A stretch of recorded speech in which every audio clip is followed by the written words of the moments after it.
السلام عليكم ورحمة الله وبركاته.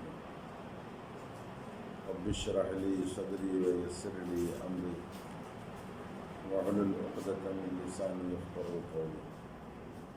الحمد لله رب العالمين والصلاة والسلام على سيد المرسلين وعلى آله وصحبه أجمعين. أما بعد، فقد قال الله سبحانه وتعالى في القرآن العظيم والفرقان المجيد: ادخلوا في السلم كافة. وقال رسول الله صلى الله عليه وسلم: تركت فيكم شيئين لن تضلوا بعدهما كتاب الله وسنتي، أو كما قال صلى الله عليه وسلم. அன்புமிக்க அருமை பெரியோர்களே, அன்பார்ந்த அருமை சகோதரர்களே, நேற்றைய தினம் ஒரு முக்கியமான தலைப்பில் நாம் சில விளக்கங்களை பார்த்தோம். நேற்று பார்த்த செய்திகளின் சாரத்தை சுருக்கமாக நாம் நினைவுபடுத்தி கொண்டு அதன் தொடர்ச்சியாக இன்றைய விளக்கத்தை நாம் பார்ப்போம். அன்புக்குரியவர்களே,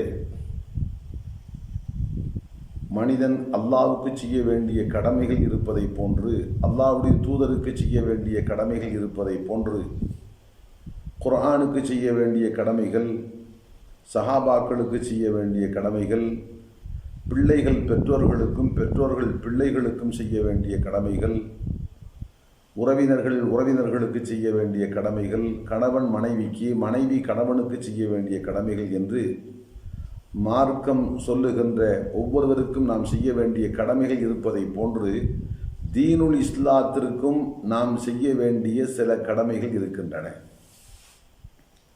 அந்த கடமைகளை முறையாக நிறைவேற்றுகின்ற போதுதான் நாம் உண்மை முஸ்லிமாக, இஸ்லாத்திற்கு செய்ய வேண்டிய கடமைகளை நிறைவேற்றியவர்களாக நாம் ஆக முடியும்.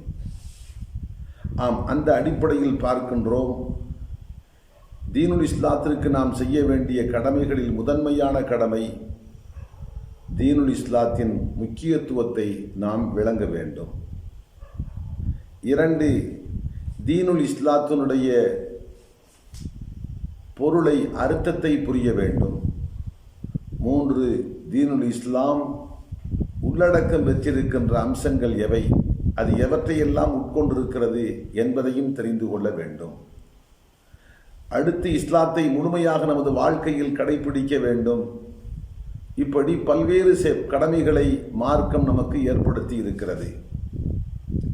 அதிலே ஆரம்ப கடமைதான் இஸ்லாத்தினுடைய முக்கியத்துவம். அல்லாஹு ரப்புல் ஆலமீன் அருள்மறையில் குறிப்பிடுகின்றான்: இன்ன தீன இந்தல்லாஹில் இஸ்லாம்.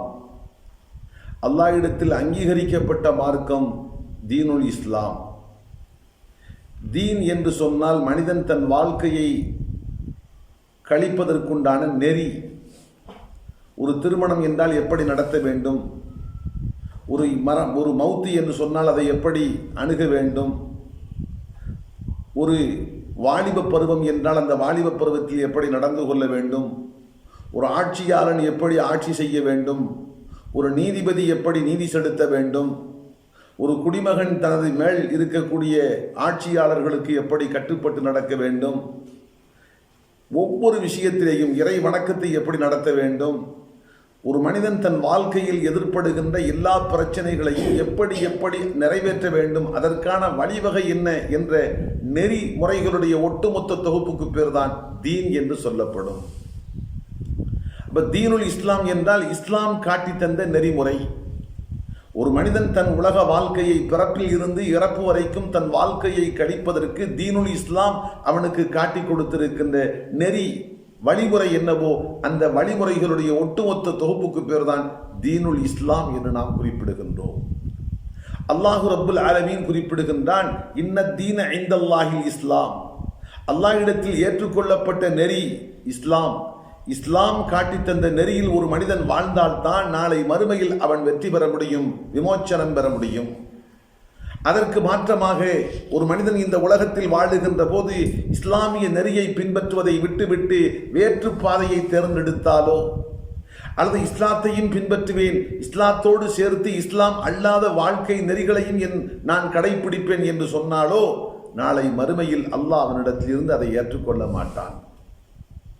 அல்லாஹ் குறிப்பிடுகின்றான், வமன் யப்தகி கைரல் இஸ்லாமி தீனன், தீனுல் இஸ்லாம் அல்லாத ஒன்றை யார் தன் வாழ்க்கை நெறியாக தன் வாழ்க்கை வழித்தடமாக எடுத்துக்கொள்கின்றானோ ஃபலன் யுக்பல மின்ஹு, அவனிடமிருந்து அது ஏற்றுக்கொள்ளப்பட மாட்டாது.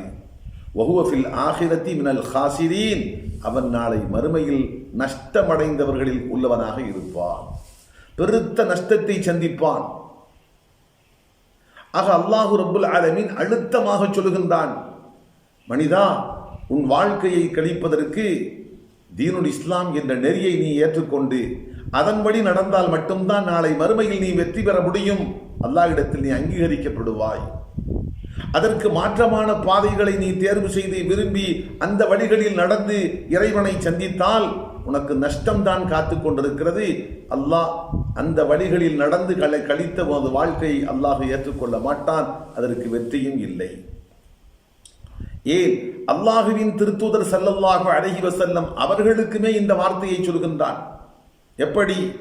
குல், நபியே நீங்கள் சொல்லுங்கள், இன்னி உமிர்து அன் அஅ்புதல்லாஹ், நான் அல்லாஹுவையே வணங்க வேண்டும் என்று பணிக்கப்பட்டிருக்கின்றேன், ஏவப்பட்டிருக்கின்றேன். அல்லாஹ் ஒருவனைத்தான் வணங்க வேண்டும். முஹ்லிஸன் லஹுத்தீன், மார்க்கத்தையும் அவனுக்கு மட்டுமே சொந்தமாக்க வேண்டும் என்று நான் ஏவப்பட்டிருக்கின்றேன். பொருள், அவன் சொன்ன மார்க்கம் எதுவோ அந்த வழியில் தான் என் வாழ்க்கையை அமைத்துக் கொள்ள வேண்டும் என்று நான் பணிக்கப்பட்டிருக்கின்றேன்.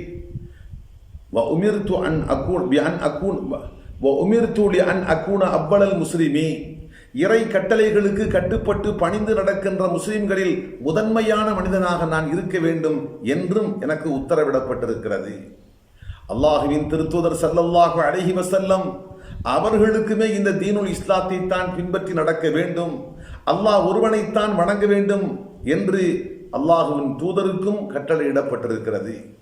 ஆம், ஹதரத் நூஹ் அலைஹிஸ்ஸலாம் காலத்தில் இருந்து முஹம்மது ஸல்லல்லாஹு அலைஹி வஸல்லம் காலம் வரைக்கும் எத்தனை ரசூல்மார்கள் வந்தார்களோ அத்தனை ரசூல்மார்களும் தன் சமுதாய மக்களிடத்தில் போதிக்க வந்தது தீனுல் இஸ்லாத்தை பற்றித்தான்.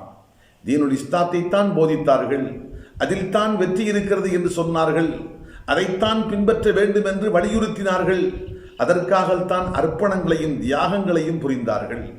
அதை ஏற்றுக்கொண்ட மக்கள் தான் வெற்றியாளர்களாக திகழ்ந்தார்கள். அதை ஏற்றுக்கொள்ள மறுத்தவர்கள் தான் உலகத்திலேயும் தோல்வி அடைந்தார்கள், மறுமையிலேயும் தோல்வி அடைகின்றார்கள். ஆக அன்புக்குள்ளே நாம் புரிந்து கொள்ள வேண்டிய செய்தி, தீனுல் இஸ்லாத்துக்கு நாம் செய்ய வேண்டிய முதல் கடமை, தீனுல் இஸ்லாம் எவ்வளவு முக்கியத்துவம் வாய்ந்தது என்பதை நாம் புரிந்து கொள்ள வேண்டும். சிலருக்கு இங்கே ஒரு சந்தேகம் வரலாம், சரி, தீனுல் இஸ்லாத்தில் எல்லா வழிமுறைகளும் மனித வாழ்க்கைக்கு தேவையான அத்தனை வழிமுறைகளையும் ஒட்டுமொத்தமாக சொல்லப்பட்டிருக்கிறதா? ஒரு சில விஷயங்களில் மட்டும் வெளியில் இருந்து நமது கலாச்சாரத்தை நாம் எடுத்துக்கொண்டால் என்ன? ஊர் பழக்கம், குடும்பத்து பழக்கம், வட்டாரத்து பழக்கம், சமுதாயத்தின் பழக்கம் என்று ஒரு சில பழக்கங்களை வெளியில் இருந்து எடுத்து தீனுல் இஸ்லாத்தோடு நாம் சேர்த்து கொண்டால், நல்லதாக இருந்தால், நல்லவைகளாக இருந்தால் அவற்றை சேர்த்துக் கொள்வதில் ஒன்றும் பாதகம் இல்லையே. அன்புக்களே, இந்த கேள்விக்கு அறிவார்ந்த முறையில் நாம் பதிலை விளங்க வேண்டும். அல்லாஹு ரப்புல் ஆலமீன் குறிப்பிடுகின்றான், இந்த தீனுல் இஸ்லாத்தை நான் முழுமையாக ஆக்கிவிட்டேன், பரிபூரணமாக ஆக்கிவிட்டேன். தீனுல் இஸ்லாத்தை, வாழ்க்கையை கழிப்பதற்குண்டான இந்த நெறிகளை நான் முழுமைப்படுத்தி விட்டேன். இது உங்களுக்கு கொடுக்கப்பட்டிருக்கின்ற ஒரு அருட்கொடை. இந்த அருட்கொடையையும் நான் பரிபூரணமாக ஆக்கிவிட்டேன், நான் பரிபூரணமாக பொருத்தி கொண்டு விட்டேன். அல்யௌம அக்மல்து லக்கும் தீனக்கும், உங்களுடைய மார்க்கத்தை இன்று நான் உங்களுக்கு முழுமைப்படுத்தி விட்டேன். வஅத்மம்து அலைக்கும் நிஅமதி, என்னுடைய அருட்கொடைகளை உங்களுக்கு சம்பூரணமாக ஆக்கிவிட்டேன். வரதீது லக்குமுல் இஸ்லாம தீனா, தீனுல் இஸ்லாத்தை உங்களுடைய வாழ்க்கையின் வழித்தடமாக நான் பொருந்தி கொண்டு விட்டேன். தெள்ளத் தெளிவாக அல்லாஹ் அறிவித்து விட்டான், மார்க்கம் பரிபூரணம் பெற்று விட்டது. பரிபூரணம் பெற்று விட்டதற்கு பின்பாக நாம் ஒன்றை கொண்டு போய் சேர்க்கின்றோம் என்றால் அது தேவையில்லாத விஷயம், அது வீணான விஷயம், அது தொல்லை தருகின்ற விஷயம். எப்படி? அல்லாஹ் ரப்புல் ஆலமீன் ஒவ்வொரு மனிதனுக்கும் கையிலே 5 விரல்களை கொடுத்திருக்கின்றான். இந்த 5 விரல்கள் என்பது கைக்கு பரிபூரணமான ஒரு நிலை. ஆனால் ஒரு மனிதன் சொன்னான், ஒரு கையிலே 5 விரல் இருந்தால் போதாது, 6வது விரலாக எனக்கு ஒன்று தேவை என்று. அந்த 6வது விரல் நிச்சயமாக அவனுக்கு நலன் பயக்க மாட்டாது. பல சந்தர்ப்பங்களில் அந்த 6வது விரலின் காரணமாக அவன் அல்லல் படுவான், துன்பத்தையும் துயரத்தையும் தான் சந்திப்பான். ஒரு குடத்துக்குள்ளே கையை விட்டு தண்ணீர் எடுக்கின்ற போது அந்த 6வது விரல் தட்டும், அங்கே இரத்தம் கசிய ஆரம்பிக்கும்.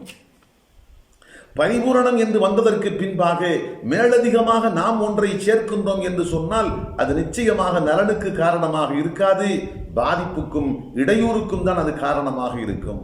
அந்த அடிப்படையில் தான் தீனுல் இஸ்லாத்தில் எல்லா வகையான வழிமுறைகளையும், மனிதனுடைய வாழ்க்கை கடந்து செல்ல வேண்டிய வழித்தடங்கள் யாவற்றையும் அல்லாஹ் பரிபூரணமாக நான் ஆக்கி கொடுத்து விட்டேன் என்று சொன்னதற்கு பின்பாக தீனுல் இஸ்லாத்திற்கு வெளியில் இருந்து நல்லதாகத்தானே இருக்கிறது. எங்களுடைய அனுபவத்தை பார்க்கிற போது அந்த வழி நன்றாக இருக்கிறது, இந்த வழி நல்லதாக இருக்கிறது என்று சொல்லி வெளியில் இருந்து எடுத்து சேர்க்க வேண்டிய தேவையில்லை. அப்படி சேர்த்தால் அது தொல்லைக்கும் துன்பத்துக்கும் துயரத்துக்கும் தான் காரணமாக இருக்குமே அல்லாமல் ஒருபோதும் நலனுக்கு காரணமாக இருக்க மாட்டாது என்ற செய்தியை நாம் புரிந்து கொள்ள வேண்டும். இதுதான் தீனுல் இஸ்லாத்தினுடைய முக்கியத்துவம். அடுத்த அன்புக்குள்ளே நாம் புரிந்து கொள்ள வேண்டிய 2வது செய்தி, தீனுல் இஸ்லாம் 5 உட்பிரிவுகளை கொண்டது. 5 விஷயங்களுடைய மொத்தத்துக்குத்தான் தீனுல் இஸ்லாம் என்று நாம் சொல்கின்றோம். ஏற்கனவே நாம் நேற்றைய தினம் பார்த்தோம். அதனுடைய சாரம், ஒரு மனிதனுடைய வாழ்க்கையில் 5 அம்சங்களை மனிதனுடைய வாழ்க்கை உட்கொண்டிருக்கிறது. மனிதன் சிலவற்றை நம்புகின்றான், இப்படித்தான் நம்ப வேண்டும், இப்படி நம்பக்கூடாது என்ற வரையறை தேவை இருக்கிறது. உதாரணமாக இறைவனை பற்றிய நம்பிக்கை என்று வைத்துக் கொள்வோம். அல்லாஹுவை நாம் இறைவனாக ஏற்றிருக்கின்றோம். இப்போது கேள்வி, அல்லாஹுவை எப்படி நம்ப வேண்டும்? அல்லாஹ் ஒருவன் என்றா, அல்லது அவர்கள் பலர் என்றா? அவனுக்கு தாய் தந்தை உண்டு என்று நம்ப வேண்டுமா, தாய் தந்தை இல்லை என்று நம்ப வேண்டுமா? மனைவி மக்கள் உண்டு என்று நம்ப வேண்டுமா, மனைவி மக்கள் இல்லை என்று நம்ப வேண்டுமா? அவன் நாடியதை நடத்தி முடிக்கின்ற வல்லமை, எல்லாம் வல்லமை பெற்றவன் என்று நம்ப வேண்டுமா?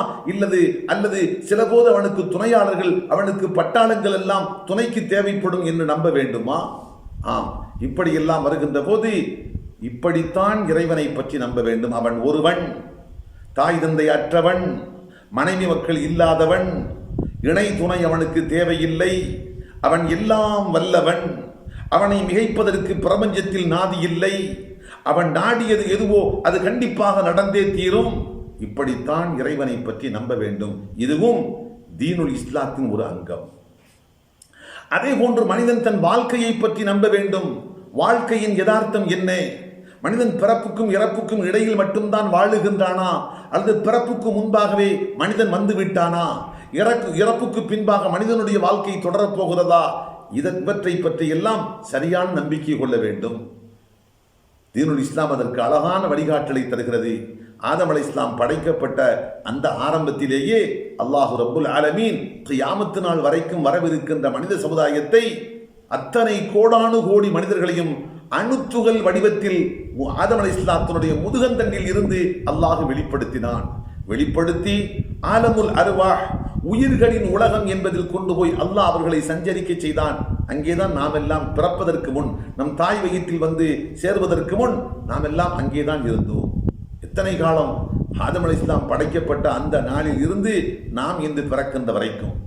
அதே போன்றுதான் இன்னும் கியாமத்து நாள் வரைக்கும் எத்தனை பேர் இந்த உலகத்தில் பிறக்கவிருக்கின்றார்களோ அவர்களுடைய உயிரும் கூட இப்போது ஆலமுல் அர்வாஹில் தான் இருந்து கொண்டிருக்கின்றன. அவரவருக்கு அல்லாஹ் ஒரு காலத்தையும் ஒரு நேரத்தையும் ஒரு இடத்தையும் முடிவு செய்திருக்கின்றான். இன்ன மனிதன் இந்த வருடத்தில் இன்ன பெற்றோர்களுக்கு பிள்ளையாக இன்ன இடத்தில் பிறப்பான் என்று வருகிற போது அந்த தாய் கருவுறுகின்றாள். 120வது நாள் அவருடைய கரு வளர்ச்சி அடைகின்ற போது ஒரு மலக்கு எடுத்து கொண்டு வந்து அந்த உயிரை ஊதுகின்றார். அதற்கடுத்து சில மாதங்களில் அவன் குழந்தையாக உலகத்தில் பிறக்கின்றான். அவனுக்கென வரையறுக்கப்பட்ட அந்த காலம் வாழ்ந்துவிட்டு அடுத்து மௌத்தை சந்திக்கின்றான். அடுத்து மறுமையின் நிரந்தரமான வாழ்க்கை துவங்குகிறது. பிறப்புக்கும் இறப்புக்கும் இடைப்பட்ட இந்த வாழ்க்கையில் அவன் எப்படி வாழ்ந்தானோ, தீனுல் இஸ்லாத்தை முழுமையாக தன் வாழ்க்கையில் கடைபிடித்து அவன் சரியாக வாழ்ந்திருந்தான் என்று சொன்னால் அவனுக்கு மௌத்துக்கு பிந்திய அந்த நிரந்தர வாழ்க்கையில் மகத்தான வெற்றி, மகிழ்ச்சிகரமான ஆனந்தமான சொர்க்கத்து பெரு வாழ்க்கை. மாற்றமாக தீனுல் இஸ்லாத்தின் வழியில் அவன் வாழாமல் பிழையாக அவன் நடந்திருந்தான், முறைகேடாக அவன் நடந்திருந்தான் என்று சொன்னால் அந்தோ அவனுக்கு நரகத்தின் வடிவத்தில் துன்பமயமான தோல்விமயமான ஒரு வாழ்க்கை அவனுக்கு காத்து கொண்டிருக்கிறது. இவையெல்லாம் நம்ப வேண்டும் அன்புக்களே, நம்ப வேண்டிய நம்பிக்கை. இந்த சமுதாயத்தில் நாம் வாழுகின்ற இந்த சமுதாயத்திலே பார்க்கிறோம், மனிதன் இறந்து விட்டான் என்று சொன்னால் மறுபிறவியில் அவன் செய்த கருமங்களுக்கு ஏற்ற முறையில் பிறப்பான் என்று நம்புகிறார்கள். எப்படி? நல்ல விதமாக அவன் வாழ்ந்திருந்தான் என்று சொன்னால் மீண்டும் மனித பிறவியாக பிறப்பான். அவன் பிழையாக வாழ்ந்திருந்தால் அவன் ஒரு மிருகமாக பிறப்பான். அந்த மிருகத்திலேயும் சில போது நாயாக பிறப்பான், குரங்காக பிறப்பான், கழுதையாக பிறப்பான், பன்றியாக கூட பிறப்பான், புழுப்பூச்சிகளாக பிறப்பான் என்றெல்லாம் சொல்லப்படும். அது நம்பிக்கை.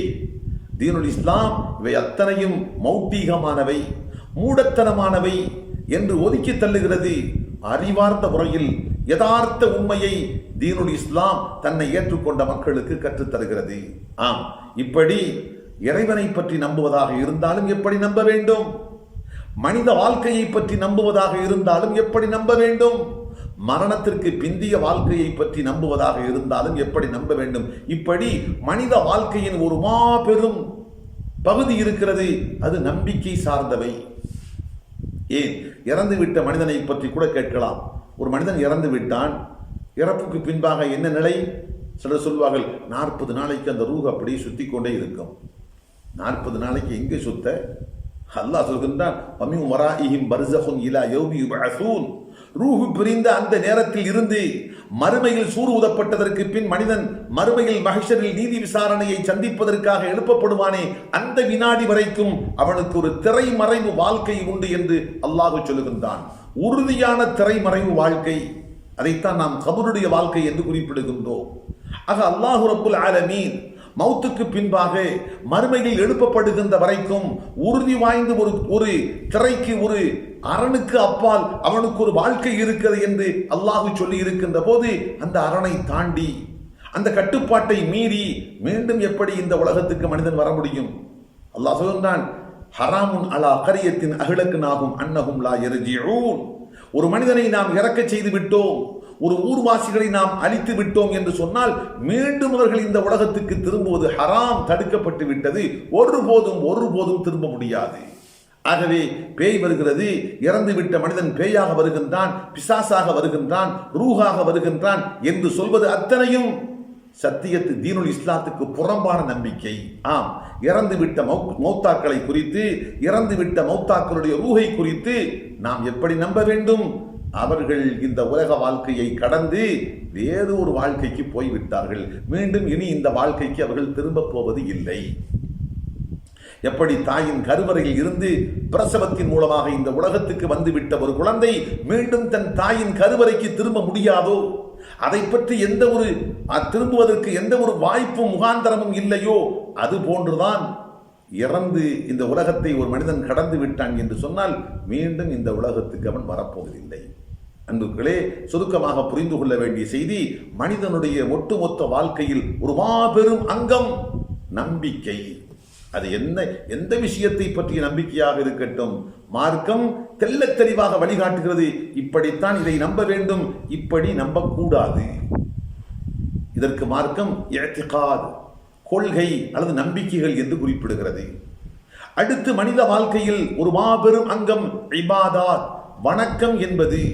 வணக்கம் என்றால் தன்னை படைத்த நாயன் என்று நாம் யாரை குறிப்பிடுகின்றோமோ அந்த இறைவனை நாம் எப்படி வணங்க வேண்டும், அவனை சந்தோஷப்படுத்துவதற்கு, அவனை மகிழ்ச்சிப்படுத்துவதற்கு நாம் எப்படி அவனிடத்தில் நடந்து கொள்ள வேண்டும், அவனை சந்தோஷப்படுத்துகின்ற ஒவ்வொன்றிற்கும் வணக்கம் என்று சொல்லப்படும். அது சொல்லாக இருக்கட்டும், செயலாக இருக்கட்டும், எண்ணங்களாக இருக்கட்டும், அவனை சந்தோஷப்படுத்த வேண்டும் என்ற எண்ணத்தில், சந்தோஷப்படுத்துகின்ற விதத்தில் ஒரு காரியத்தை நாம் செய்தால் அதற்கு பேர் இபாதத், வணக்கம் என்று சொல்லப்படும். இந்த வணக்கம் தீனுல் இஸ்லாம் சொல்கிறது இப்படித்தான் இருக்க வேண்டும். உடல் சார்ந்த வணக்கம் இப்படித்தான் இருக்க வேண்டும், பொருள் சார்ந்த வணக்கம் இப்படித்தான் இருக்க வேண்டும், உடலும் பொருளும் சேர்ந்த வணக்கம் இப்படித்தான் இருக்க வேண்டும் என்று ஒவ்வொன்றிலையும் வரையறுத்து சொல்கிறது. உதாரணத்துக்கு ஒரு மனிதன் எடுத்துக்கொள்ளுங்கள். நான் இறைவனை வணங்குவதற்காக பூஜை புனஸ்காரம் செய்கின்றேன் என்றான். என்ன செய்ய போகிறப்பா? பூஜை புனஸ்காரம் என்ற பேரில் என்ன செய்ய போகிறாய் என்று கேட்டோம்.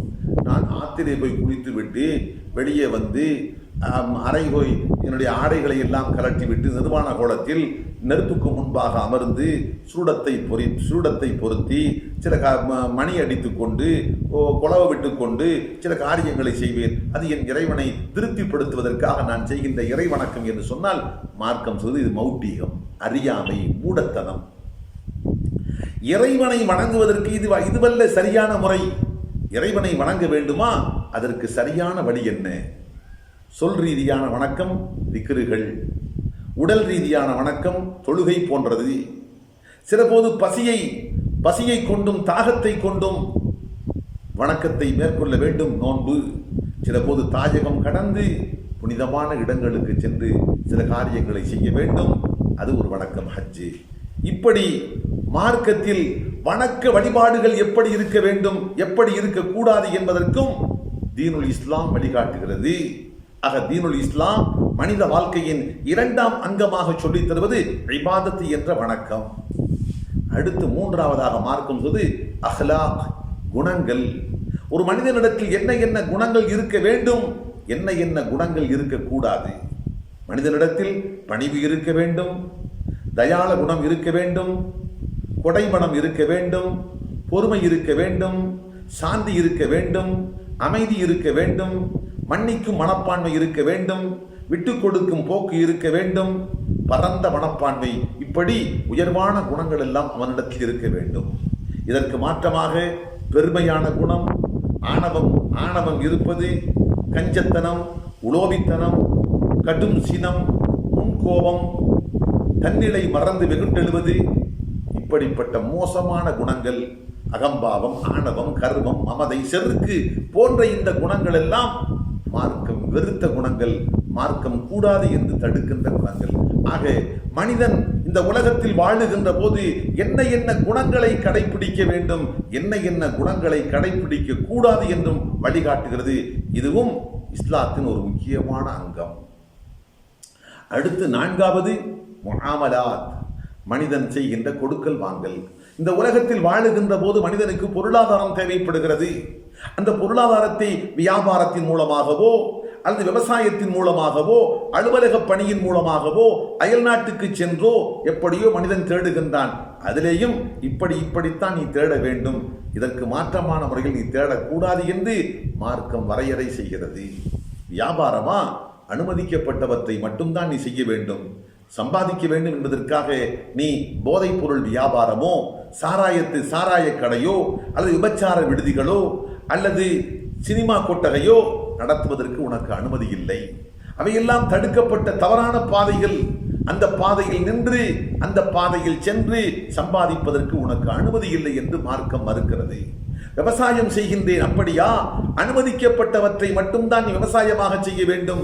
கஞ்சா செடியை நான் பயிர் செய்தால் அமோகமாக எனக்கு ஆதாயம் கிடைக்கும். காரணம், அது ஒரு போதைப் பொருள். அபின் என்பதை போன்று அது ஒரு போதைப் பொருள். இப்படி கஞ்சா, அபின் போன்று செடிகள் இருந்தால் அந்த செடிகளை பயிர் செய்து அதன் மூலமாக நான் அமோகமான ஆதாயத்தை பார்ப்பேன், வருமானத்தை அடைந்து கொள்வேன் என்று ஒருவன் சொன்னால் அதற்கு மார்க்கம் சொல்கிறது இல்லை. விவசாயம் என்றாலும் அதிலேயும் வரையறுக்கப்பட்ட முறை எல்லைகள் இருக்கிறது. இப்படி இதைத்தான் செய்ய வேண்டும், இதை செய்யக்கூடாது. வியாபாரம் என்றாலும் வட்டி, போதை, சூது இது போன்ற காரியங்களை கொண்டு நீ பொருளாதாரத்தை சம்பாதிக்க கூடாது. அதே போன்று ஒப்பந்தங்கள், உடன்படிக்கைகள் நீதத்தின் அடிப்படையில், நியாயத்தின் அடிப்படையில் தான் ஒருவருக்கொருவர் செய்து கொள்கின்ற ஒப்பந்தங்கள், உடன்படிக்கைகள் அமைய வேண்டும். ஏமாற்றுத்தனமாக, துரோகம் செய்யும் விதமாக, சதி செய்யும் விதமாக செய்கின்ற அந்த ஒப்பந்தங்கள் எல்லாம் கூடாது. ஆக அன்புக்குகளே, இப்படி மனிதன் பொருளாதாரத்தை திரட்டுவதற்காக, வாழ்வாதாரத்தை தேடிக்கொள்வதற்காக ஒருவருக்கொருவர் கொடுக்கல் வாங்கல் செய்கின்றார்கள். அதில் எத்தனையோ வகையான வியாபாரம். சில வியாபாரம் இருக்கிறது, நேரடியாக காசு கொடுத்து மாற்றிக்கொள்வார்கள். சிலவற்றிலே பண்ட மாற்று, இவர் ஒரு பொருள் கொடுப்பார், அவர் ஒரு பொருள் கொடுப்பார். சில போது இவர் காசு பணத்தை முன்பாக கொடுப்பார், அவர் பொருளை பின்பாக கொடுப்பார். சில போது அவர் பொருளை முன்பாக கொடுப்பார், இவர் காசு பணம் விற்று முடித்ததற்கு பின்பாக கொடுப்பார். இப்படி எத்தனையோ வகையான கொடுக்கல் வாங்கல் இருக்கிறது. இவற்றுக்கெல்லாம் தீனுல் இஸ்லாம் தெள்ளத் தெளிவான முறையில் வரையறுக்கப்பட்ட பாதையை காட்டுகிறது. இப்படித்தான் நீங்கள் நடந்து கொள்ள வேண்டும், இப்படி நடந்து கொள்ளக்கூடாது. இது மனித வாழ்க்கையின் ஒரு முக்கியமான 4வது அங்கம். இதற்கும் தீனுல் இஸ்லாம் வழிகாட்டுகிறது. அடுத்த 5வது அங்கம் அல் முஆஷராத், சமுதாய உறவுகள். ஒரு சமுதாயத்தை அருமையான ஒரு அடித்தளத்தில் கட்டி எழுப்ப வேண்டும் என்று தீனுல் இஸ்லாம் விரும்புகிறது. அதற்காக மார்க்கம் பல வகையான வழிகாட்டலை தருகிறது. திருமணம் செய்ய வேண்டுமா, நீ யார் யாரை திருமணம் செய்யலாம், யார் யாரை திருமணம் செய்யக்கூடாது தெளிவாக சொல்கிறது. உன் பெற்ற தாயை, நீ பெற்ற பெண் மக்களை, உன்னுடைய ஆண் மக்கள் பெண் மக்களுடைய பிள்ளைகளை, உன் தாயோடு பிறந்த சாட்சிமார்களை, உன் தந்தையோடு பிறந்த மாமிமார்களை, அல்லது உன் பாட்டன் கூட்டன் உடன் பிறந்த அவர்களையோ நீ திருமணம் செய்வதற்கு உனக்கு அனுமதி இல்லை, தடை. இவர்களுக்கெல்லாம் அப்பால் உனக்கு திருமணம் செய்வதற்கு அனுமதி உண்டு. அன்புக்களே, திருமணத்தை பொறுத்தமட்டில் அதே போன்று நீ யாரிடத்தில் சகஜமாக நெருங்கி பேசலாம், பழகலாம், உறவாடலாம், அதற்கும் ஒரு வரையறை. யாரிடத்தில் பேசக்கூடாது, நெருங்கக்கூடாது, அதற்கும் ஒரு வரையறை. அதே போன்று ஒரு மனிதன் யாரிடத்தில் எப்படி நடந்து கொள்ள வேண்டும், சமுதாய உறவை பொறுத்த மட்டில் அடுத்தவருக்கு நம்மீது என்ன என்ன கடமை. ஒரு தந்தை என்று எடுத்துக்கொண்டால் மகனுக்கு அவன் செய்ய வேண்டிய கடமைகள் எவை? ஏனென்றால் தந்தை மகனுடைய உறவு சுமூகமாக இருந்தால் மட்டும்தான் அந்த சமுதாயத்தை சரியான முறையில் அடித்தளத்தோடு கட்டி எழுப்ப முடியும். ஆகவே ஒரு தந்தை தான் பெற்ற பிள்ளைகளுக்கு செய்ய வேண்டிய கடமைகள் எவை? உண்ண கொடுப்பது, உடுத்த கொடுப்பது, நோய்வாய்ப்பட்டால் மருத்துவம் செய்வது, அவருடைய படிப்புகளை கவனிப்பது, மொத்தத்தில் சுயமாக தன் சொந்த சம்பாத்தியத்தில் காலூண்டி அவன் தனக்குத்தானே சுயமாக நிற்கக்கூடிய அந்த நிலையை வந்து அடைகின்ற வரைக்கும் அவர்களுடைய தேவைகளை எல்லாம் ஒரு தந்தை கவனிக்க வேண்டும். அதே போன்று ஒரு கணவன் என்ற அடிப்படையில் தான் கரம் பிடித்திருக்கின்ற ஒரு மனைவிக்கு ஒரு கணவன் செய்ய வேண்டிய கடமைகள் எவை? அவள் மரணம் அடைகின்ற வரைக்கும் கரம் பிடித்த நாளில் இருந்து இருவருடைய மரணம், யாருடைய மரணம் முந்தியோ அந்த நாள் வரைக்கும் அவளுக்கு பசியில்லாமல் உண்ண கொடுக்க வேண்டும், நிர்வாணம் இல்லாமல் உடுத்துவதற்கு கொடுக்க வேண்டும், அவள் நிம்மதியாக சந்தோஷமாக தங்கி வாழ்வதற்கு இருப்பிடம், வீடு அமைத்து கொடுக்க வேண்டும், அவள் நோய்வாய்ப்பட்டால் சரியான மருத்துவம் செய்ய வேண்டும், அவள் பிள்ளைகளை பெற்றெடுத்தால் அந்த பிள்ளைகளுக்கு உண்டான தேவைகள் உணவு, உடை, இருப்பிடம், கல்வி, மருத்துவம் என்று அந்த பிள்ளைகளுக்கு என்ன என்ன தேவையோ அந்த தேவைகளையும் இந்த தந்தை நிறைவேற்றி கொடுக்க வேண்டும்.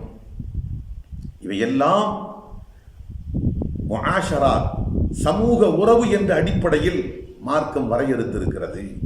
அதே போன்று ஒரு பிள்ளை தன் பெற்றோர்களிடத்தில் எப்படி நடந்து கொள்ள வேண்டும், அவர்கள் உழைத்து களைத்து முதுமை பருவத்தை வந்து அடைகின்ற போது அந்த பிள்ளைகள் அந்த பெற்றோரிடத்தில் எப்படி நடந்து கொள்ள வேண்டும், பணிவோடு நடந்து கொள்ள வேண்டும், அவர்களை சந்தோஷப்படுத்தும் விதமாக நடந்து கொள்ள வேண்டும். ஒருபோதும் தன் சொல்லாலோ செயலாலோ தன்னுடைய அணுகுமுறையாலோ அவர்கள் கண்கலங்கும் விதமாகவோ அதிருப்தி கொள்ளும் விதமாகவோ நடந்துவிடக் கூடாது. அதில் மிகுந்த எச்சரிக்கையோடு அவன் இருந்து கொள்ள வேண்டும்.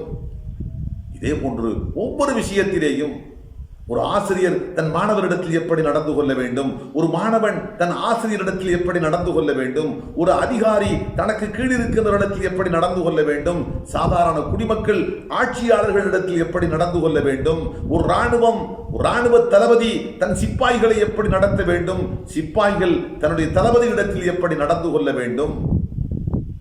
இப்படி அன்புகளே, ஒட்டுமொத்த சமுதாயத்தில் எத்தனை நிலைகள் உண்டோ, கணவன் மனைவி என்றோ, தாய் தந்தை என்றோ, ஆட்சியாளன் குடிமகன் என்றோ, அல்லது அதிகாரி சாமானியப்பட்டவன் என்றோ எத்தனை நிலைகள் இருக்கிறதோ எல்லா நிலைகளுக்கும் யார் மீது என்ன கடமை, யாருக்கு என்ன உரிமை என்பதை தெள்ளத் தெளிவாக மார்க்கம் வரையறுத்திருக்கிறது.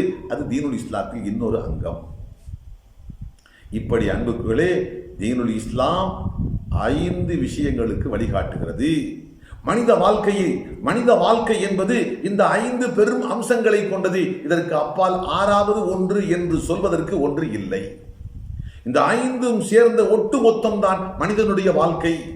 இந்த மனித வாழ்க்கையில் இந்த 5 துறைகளுக்கும் பரிபூரணமான வழிகாட்டுதலை தீனுல் இஸ்லாம் வழங்கி இருக்கிறது. ஆனால் ஒரு மனிதன் சொன்னான், நான் இஸ்லாம் சொன்னதை போன்று வணங்குவேன். ஆனால் நம்பிக்கையில் மட்டும் நான் மற்றவரிடத்தில் இருக்கும் நம்பிக்கை நான் எப்படி, அதாவது இறப்புக்கு பின்பாக மறுபிறவி கொள்கையை நான் ஏற்றுக்கொள்கிறேன் என்று சொன்னால் நீ முஸ்லீமே இல்லை. மறுபிறவி கொள்கையை நீ நம்பினால் நீ முஸ்லிம் அல்ல. நீ எத்தனை பெரிய வணக்கசாலியாக இருக்கட்டும், நீ எத்தனை பெரிய வணக்கசாலியாக இருந்தாலும் சரி, நீ எவ்வளவு தூய்மையான முறையில் பொருளாதாரத்தை பரிசுத்தமான முறையில் சேர்த்தாலும் சரி, சமுதாய உறவில் பொருத்தமாக நடந்து கொண்டாலும் சரி, உயர்ந்த குணங்களுக்கு சொந்தக்காரனாக இருந்தாலும் சரி, நீ கொள்கையை பொறுத்த மட்டில் இஸ்லாம் சொல்லுகின்ற கொள்கைக்கு அல்லது இஸ்லாம் சொல்லுகின்ற தடை என்று சொல்லுகிற அந்த விஷயத்தை நம்புகிறாய் என்று சொன்னால் நீ இஸ்லாமிய வட்டத்தை விட்டு வெளியேறிவிட்டாய். முர்த்தத்து, நீ மதம் மாறிவிட்ட முர்த்தத்தாக ஆகிவிட்டாய். நஊது பில்லாஹ். அன்புகளே, புரிய வேண்டும். அதே போன்று ஒருவன் சொன்னான், நான் கொள்கையெல்லாம் ஏற்றுக்கொண்டேன், வணக்கத்தில் மட்டும் மாற்று சமுதாயத்தினுடைய சில வணக்கங்களை நான் எடுத்துக்கொள்வேன், மாற்று சமுதாயத்தினுடைய சில வணக்க வழிபாடுகள் முறைகளை எடுத்துக்கொள்வேன் என்று சொன்னான். முடியாது. நீ உண்மையான முஸ்லீமாக இருக்க முடியாது. இறைவன் உன்னுடைய இஸ்லாத்தை நாளை மறுமையில் ஏற்றுக்கொள்ள மாட்டான். அதே போன்று ஒரு மனிதன் முஆஷரா என்று சமூக உறவுகளிலே சொன்னான், நான் இறைவன் சொன்ன எல்லாவற்றையும் ஏற்றுக்கொள்கின்றேன், ஆனால் அந்த தாய் மாமன் திருமணத்துக்கு தடுக்கப்பட்டவன் என்று சொன்னானே, அதை மட்டும் நான் ஏற்றுக்கொள்ளவில்லை. தாய் மாமன் தான் முறை மாப்பிள்ளை என்று கருதுவேன் என்று ஒரு பெண் சொன்னார். தாய் மாமன் தான் எனக்கு முறை மாப்பிள்ளை என்று சொன்னான். அல்லது ஒரு ஆண்மகன் சொன்னான், என் சகோதரியின் மகள் அவள் தான் எனக்கு முறை பெண் என்று சொன்னான். முடிந்தது. அவன் இஸ்லாத்தை விட்டு வெளியேறிவிட்டான், முர்த்தத்தாக ஆகிவிட்டான். அன்புகளே, ஒவ்வொரு விஷயத்தையும் ஏற்றுக்கொள்ள வேண்டும். அதே போன்று ஒரு கணவன் சொன்னான், நான் என் மனைவிக்கு எல்லாம் செய்கின்றேன், ஆனால் உணவு மட்டும் கொடுக்க மாட்டேன். நான் திருமணம் முடித்த நாளில் இருந்து நான் மரணம் அடைகின்ற நாள் வரைக்கும் உணவு தருகின்ற பொறுப்பு என் மனைவியை சார்ந்தது. மார்க்கம் ஏற்றுக்கொள்ளவில்லை, மார்க்கம் ஏற்றுக்கொள்ளவில்லை. அதே போன்று சொன்னான், எல்லாவற்றையும் ஏற்றுக்கொண்டேன், வீடு கொடுக்கின்ற பொறுப்பு மட்டும் என்னை சார்ந்தது இல்லை. என் மனைவிக்கு உணவு கொடுக்கின்றேன், உடை கொடுக்கின்றேன், நோய்வாய்ப்பட்டால் மருத்துவம் செய்கின்றேன், வேறு எல்லா தேவைகளையும் நிறைவேற்றி கொடுக்கின்றேன். ஆனால் வீடு என்று வருகிற போது அவருக்கு நான் எந்த ஏற்பாடும் செய்ய மாட்டேன்.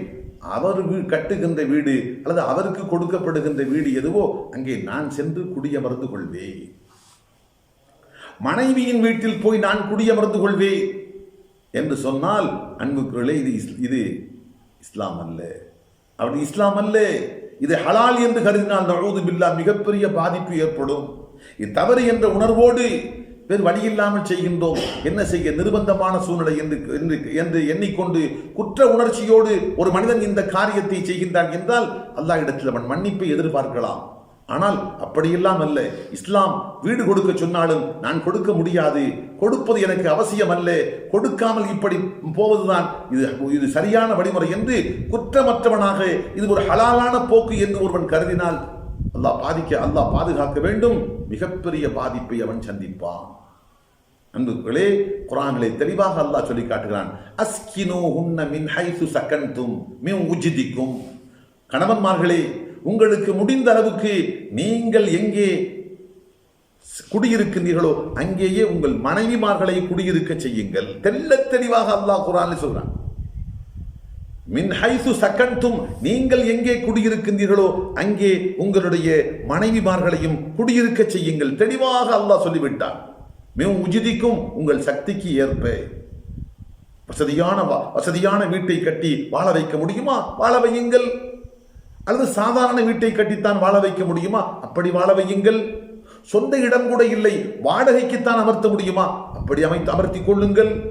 உங்களுடைய தரமும் தகுதியும் என்னவோ அந்த தகுதிக்கும் தரத்துக்கும் ஏற்ற முறையில், உங்கள் சக்திக்கு ஏற்ற முறையில் நீங்கள் எங்கே தங்கி வாழுகின்றீர்களோ, நீங்கள் எங்கே வசிக்கின்றீர்களோ அந்த வசிப்பிடத்தில், நீங்கள் குடியிருக்கின்ற இடத்தில் உங்களுடைய மனைவிமார்களை குடியிருக்க செய்யுங்கள் என்று அல்லாஹ் தெளிவாக சொல்லிவிட்டான், தீர்க்கமாக சொல்லிவிட்டான்.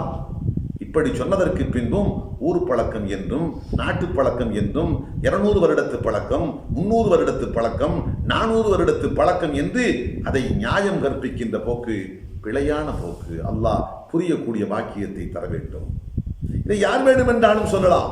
உள்ளூர் வாசியாகத்தான் இருக்க வேண்டும் என்ற அவசியம் இல்லை. உள்ளூர் வாசியாக இருக்கட்டும், வெளியூர் வாசியாக இருக்கட்டும்.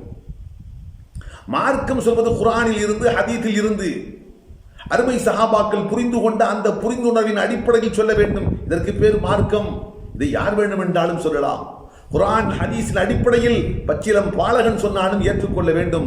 குர்ஆனுக்கும் ஹதீஸுக்கும் மாற்றமாக, அருமை சஹாபா பெருமக்கள் புரிந்து கொண்ட புரிந்துணர்வுக்கு மாற்றமாக உலகமே போற்றுகின்ற மேதை சொன்னாலும் சரி, அதை கொண்டு போய் ஒதுக்க வேண்டியதுதான். குர்ஆனுக்கு மாற்றமாக, ஹதீஸுக்கு மாற்றமாக, சஹாபாக்களுடைய புரிந்துணர்வுக்கு மாற்றமாக நீங்கள் சொல்லுகின்ற செய்தியை நீங்கள் பெரிய அறிஞர் என்ற ஒற்றை காரணத்துக்காக நாங்கள் ஏற்றுக்கொள்ள முடியாது. அன்புகளே, அல்லாஹ் நமக்கு விளக்கத்தை தர வேண்டும். அருமை நாயகம் ஸல்லல்லாஹு அலைஹி வஸல்லம் ஏறத்தாழ 11 மனைவிமார்களை வைத்திருந்தார்கள். மஸ்ஜிது நபவியை சுற்றி அவருடைய வீடுகள் அமைந்திருந்தன. அல்லாஹ்வின் அருள் தூதர் அமைத்து கொடுத்திருந்த வீடுகள். ரமலான் மாதம் வந்துவிட்டால் சொல்வார்கள், ஐகிலு சவாஹிபல் பைத்தி, வீட்டில் இருக்கின்ற மனைவிமார்களை இரவு தொழுகைக்காக வேண்டி எழுப்பிவிடுங்கள் என்று சொல்லுவார்கள். பள்ளிவாசலுக்கு பக்கத்திலேயே தனித்தனியாக வீடுகளை அமைத்துக் கொடுத்திருந்தார்கள். அல்லாஹ்வின் தூதர் அமைத்துக் கொடுத்திருந்தார்கள். பெருமானார் மனைவிமாருடைய வீடுகளுக்கு போகவில்லை. அது மட்டுமல்ல, தன்னுடைய அருமை மக்களுக்கு அன்னை ஜைனப், ருக்கையா, உம்மு குல்சூம் அத்தனை பேரையும் திருமணம் முடித்து கணவன்மாருடைய வீடுகளுக்குத்தான் அனுப்பி வைத்திருந்தார்கள். குறிப்பாக சொன்னால், என்னுடைய ஈரக்கொலை துண்டு என்று சொன்னார்களே பெருமானார், அந்த ஃபாத்திமா ரலியல்லாஹு அன்ஹா, எந்த அளவுக்கு ஃபாத்திமா ரலியல்லாஹு அன்ஹா அவர்கள் மீது பெருமானார் பாசம் வைத்திருந்தார்கள். அல்லாஹு அக்பர், வரலாற்றை பார்த்தால் தெரியும். காரணம், மற்ற பிள்ளைகளை விட ஃபாத்திமா ரலியல்லாஹு அன்ஹா சிறு பிள்ளையாக இருக்கும் போதே அன்னை ஹதீஜா ரலியல்லாஹு அன்ஹா வஃபாத் ஆகிவிட்டார்கள், பருவத்துக்கு வருகின்ற அந்த காலகட்டத்தில். ஆகவே அருமை நாயகம் ஸல்லல்லாஹு அலைஹி வஸல்லம் தந்தைக்கு தந்தையாக, தாய்க்கு தாயாக இருந்து அவர்களை வளர்த்தார்கள். ஃபாத்திமா ரலியல்லாஹு அன்ஹா அவர்கள் மீது அளவு கடந்த அலாதியான பாசம் வைத்திருந்தார்கள். இந்த வார்த்தையை சொன்னார்கள் பெருமானார், என் ஈரக்கொலை துண்டு என்றார்கள். அந்த ஈரக்கொலை துண்டை பெருமானார் திருமணம் செய்தவுடன் என்ன செய்தார்கள் தெரியுமா? காலையில் திருமணம், மாலையில் கணவன் வீட்டுக்கு அனுப்பி வைத்தார்கள். மாலையில் கணவன் வீட்டுக்கு அனுப்பி வைத்தார்கள். அன்னை ஆயிஷா ரலியல்லாஹு அன்ஹா எங்கே வாழ்ந்தார்கள்? அல்லாஹ்வின் அருள் தூதர் கட்டி கொடுத்த வீட்டில் தான் வாழ்ந்தார்கள். ஹதீஸிலே பார்க்கிறோம், ஹதீஸுல் இஃப்க் என்று ஒரு செய்தி இருக்கிறது. ஒரு போருக்கு போய்விட்டு திரும்பி வருகிற போது அபவாதமான முறையில் முனாஃபிக்கீன்கள் பழி சொல்லி அன்னை ஆயிஷா ரலியல்லாஹு அன்ஹா அவர்கள் மீது அவதூறு கட்டிவிட்டார்கள்.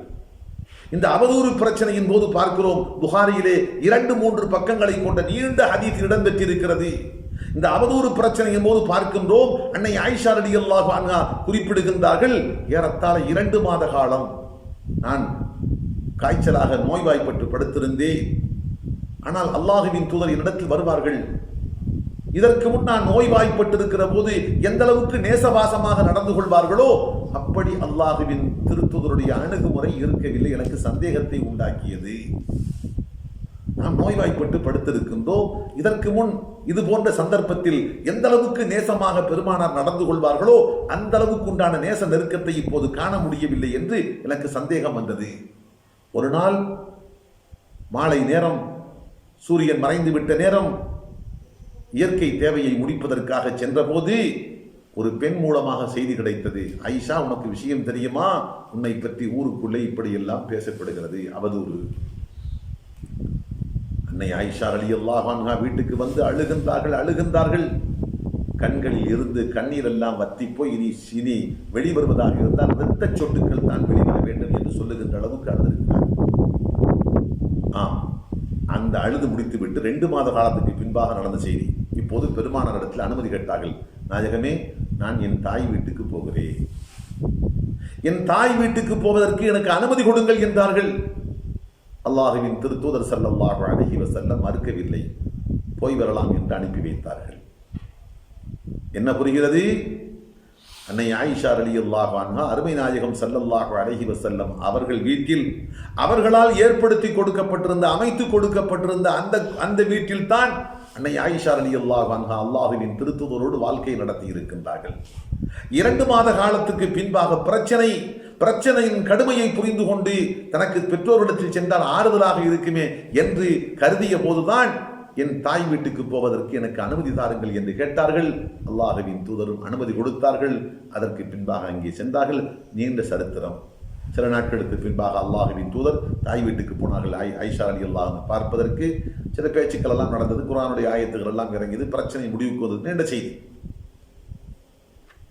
இப்படி அருமை சஹாபா பெருமக்களை பார்க்கிறோம். ஒவ்வொரு சஹாபியும் தான் மனமுடித்த அந்த பெண்ணை தன் வீட்டுக்கு கொண்டு வந்துதான் வாழ வைத்திருக்கின்றார்கள். ஒரு சம்பவத்தை கூட மாற்றமாக பார்க்க முடியவில்லை. சிலர் நினைக்கலாம், நபி ஸல்லல்லாஹு அலைஹி வஸல்லம் அன்னை ஹதீஜா ரலியல்லாஹு அன்ஹா அவர்களை திருமணம் செய்த போது ஹதீஜா ரலியல்லாஹு அன்ஹாவுடைய வீட்டுக்குத்தானே பெருமானார் போனார்கள் என்று சிலர் கருதலாம். இது முதலிலே உறுதிப்படுத்தப்பட்ட செய்தியா என்பதை பார்க்க வேண்டும். சொல்லிவிட்டு போகலாம். எந்த ப்ரூஃப், என்ன ஆதாரம்? ஒருவேளை ஆதாரத்தை கொண்டு நிரூபித்தால் கூட அதை ஏற்றுக்கொள்ள வேண்டிய தேவையில்லை. காரணம், நபித்துவத்துக்கு முன்பாக நடந்த செய்தி. அல்லாஹ்வின் தூதர் இந்த உம்மத்துக்கு முன்மாதிரி. லகத் கான லக்கும் ஃபீ ரசூலில்லாஹி உஸ்வத்துன் ஹஸனா லிமன் கான யர்ஜுல்லாஹ் வல் யௌமல் ஆகிர் வ தக்கரல்லாஹ கதீரா. அல்லாஹ்வின் அருள் தூதரிடத்தில் உங்களுக்கு அழகிய முன்மாதிரி இருக்கிறது. மறுமையை யார் நம்புகின்றாரோ, மறுமையை யார் ஆதரவு வைத்திருக்கின்றாரோ, அல்லாஹுவை யார் அதிகமாக நினைவு கூறுகின்றார்களோ அவர்களுக்கு அல்லாஹுவின் அருள் தூதரிடத்தில் அழகிய முன்மாதிரி இருக்கிறது என்று அல்லாஹ் சொன்னானே. எப்போது அழகிய முன்மாதிரி?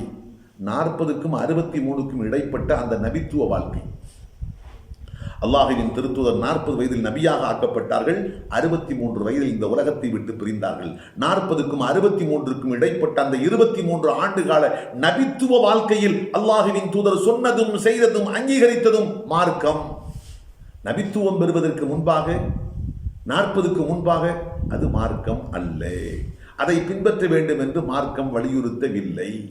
அது 40க்கு பிந்திய வாழ்க்கைக்கு ஒத்திருந்தால் பின்பற்ற வேண்டும். எதற்காக? 40 வயது வாழ்க்கைக்கு பிந்தியதுக்கு ஒத்திருக்கிறது என்ற காரணத்தால். மாற்றமாக இருந்தால் 40 வயதுக்கு பிந்திய 23 ஆண்டு கால வாழ்க்கையின் வழிமுறைக்கு அந்த 40க்கு முந்திய காலம் மாற்றமாக இருந்தால் பிந்தியதைத்தான் எடுக்க வேண்டும், முந்தியதை எடுக்கக்கூடாது. உதாரணத்துக்கு வைத்துக் கொள்ளுங்கள், அல்லாஹுவின் தூதர் 40 வயதுக்கு முன்பாக ஹஜ் செய்தார்களா? தொழுதார்களா? நோன்பு வைத்தார்களா? ஜக்காத்து கொடுத்தார்களா? அப்போ ரசூலுல்லாஹ் 40க்கு முன்பாக ஜக்காத்து கொடுக்கவில்லை, தொழுகவில்லை, ஹஜ் செய்யவில்லை, அவங்க நாம் ஹஜ் செய்யாமல் இருக்க முடியுமா? 40க்கு முந்தியது நபித்துவ வாழ்க்கையே இல்லை. 40க்கு முன்பாக பெருமானார் எப்படி வாழ்ந்திருந்தாலும் சரி, அதற்காக நாம் பிழையாக சொல்லவில்லை. நஊது பில்லாஹ். அல்லாஹ் நபித்துவத்துக்கு முன்பாகவும் சரி, நபித்துவத்துக்கு பின்பாகவும் சரி, சிறிய பெரிய பாவங்களை விட்டும் அல்லாஹ் அவர்களை பாதுகாத்திருந்தான். அவருடைய முந்திய பிந்திய அனைத்து குற்றங்களையும் மன்னித்து விட்டதாக அல்லாஹ் குர்ஆனிலே அல்லாஹ் தெளிவுபடுத்துகின்றான், வாக்குறுதி வழங்குகின்றான். லியக்ஃபிர லக்கல்லாஹு மா தகத்தம மின் தம்பிக வ மா தஅக்கர். ஆக அல்லாஹ்வின் திருத்தூதருடைய வாழ்க்கை நபித்துவத்துக்கு முன்பாகவும் பரிசுத்தமான வாழ்க்கை, போற்றத்தகுந்த வாழ்க்கை, புனிதமான வாழ்க்கை. ஆனாலும் பின்பற்ற வேண்டும் என்ற கட்டாயம் இல்லை. காரணம், அப்போது நபித்துவம் கொடுக்கப்படவில்லை. ஆகவே ஒருவேளை 25 வயதிலே திருமணம் நடைபெற்ற போது அல்லாஹுவின் திருத்தூதர் ஹதீஜா ரலியல்லாஹு அன்ஹா வீட்டுக்கு போனார்கள் என்பது ப்ரூவ் பண்ணப்பட வேண்டும். அப்படி உறுதிப்படுத்தப்பட்டாலும் கூட அதை மார்க்கம் என்று யாரும் சொல்ல முடியாது. காரணம், நபித்துவத்துக்கு முந்திய நிலை. அன்புகளே, சுருக்கமாக குர்ஆனுடைய போதனையை பார்க்கிறோம், பெருமானாருடைய வாழ்க்கையின் சான்றுகளை பார்க்கின்றோம், அல்லாஹ்வின் திருத்தூதர் தன் மனைவிமார்களுக்கு அமைத்து கொடுத்த வீடுகளுடைய அமைப்பை பார்க்கின்றோம், தன்னுடைய பெற்ற பிள்ளைகளுக்கு ஏற்படுத்தி கொடுத்த நிலைகளை பார்க்கின்றோம், அருமை சஹாபா பெருமக்கள் நடந்து கொண்ட நடைமுறைகளை பார்க்கிறோம். ஒட்டுமொத்தமாக முழுக்க எப்படி மனைவிக்கு கணவன் தான் உணவளிக்க வேண்டும், உடை கொடுக்க வேண்டும், மருத்துவம் பார்க்க வேண்டும், அவருடைய மற்ற அடிப்படை தேவைகளை நிறைவேற்றி கொடுக்க வேண்டுமோ அது போன்றுதான் தங்குவதற்குண்டான இருப்பிட அமைப்பையும் இருப்பிட வசதியையும் ஏற்படுத்தி கொடுப்பது கணவன் மீது கட்டாய கடமை. கணவன் மீது கட்டாய கடமை. எல்லாவற்றையும் செய்வேன், வீடு மட்டும் நீதான் ஏற்பாடு செய்ய வேண்டும், நான் அங்கே வந்து அமர்ந்து கொள்கிறேன் என்று சொன்னால் அது மார்க்கம் அல்ல. அன்புகளே, நாம் தெளிவாக இதை புரிந்து கொள்ள வேண்டும். எந்த ஒரு காரணத்தை சொல்லியும் நியாயம் கற்பிக்க முடியாது. இல்லை, எங்கள் ஊரிலே 200 வருடங்களாக அப்படி, 300 வருடங்களாக இப்படி, 500 எப்படி இருக்கட்டும், தீன் சொல்வது நாம் ஏற்று நடக்கவா, ஊர் சொல்வதை ஏற்று நடக்கவா? ஒரு உண்மையான முஸ்லிமாக இருந்தால் குர்ஆன் என்ன சொல்கிறது, அல்லாஹ்வுடைய தூதர் என்ன சொன்னார்கள், அருமை சஹாபா பெருமக்கள் எப்படி நடந்தார்கள், இதைத்தான் பார்க்க வேண்டும். தான் தீன்தாரியினுடைய பார்வை. எத்தனை நியாயம் இருக்கட்டும், 1000 நியாயங்கள் இருக்கட்டும், அல்லாஹ் ரசூல் சொன்னதுதான் மார்க்கம். அன்புக்குள்ளே இதில் அல்லாஹ் நமக்கு தெளிவான விளக்கத்தை தர வேண்டும்.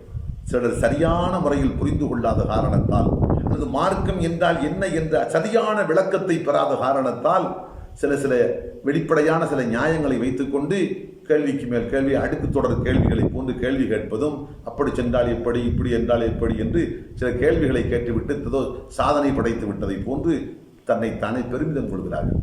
இல்லை, பெருமிதம் கொள்வதற்கு பரிதாபம்.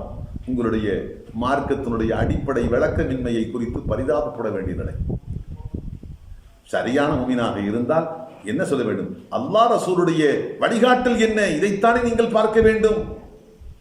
இன்னும் சொல்ல போனால் 1400 சிச்சம் வருடங்களாக இஸ்லாத்தை ஏற்றுக்கொண்ட மூமின்களுடைய பாரம்பரிய பழக்கத்தை பார்க்கின்றோம். அல்லாஹ் சொன்ன அமைப்பில் தான் முஸ்லீம்கள் நடந்து வருகிறார்கள். ஒரு சில ஊர்கள் தான் விதிவிலக்காக இருக்கிறது. அதுவும் நீங்கள் சொல்வதை போன்று சமீப சில 200 வருடங்களுக்கு முன்பாக ஆரம்பித்த பழக்கம். அதிராம்பட்டினம், காயல்பட்டினம், கீழக்கரை, அதே போன்று நாகூர், இது போன்று ஒரு சில ஊர்கள் தான் இந்த இஸ்லாமிய வழக்கத்துக்கு மாற்றமாக இருக்கிறது.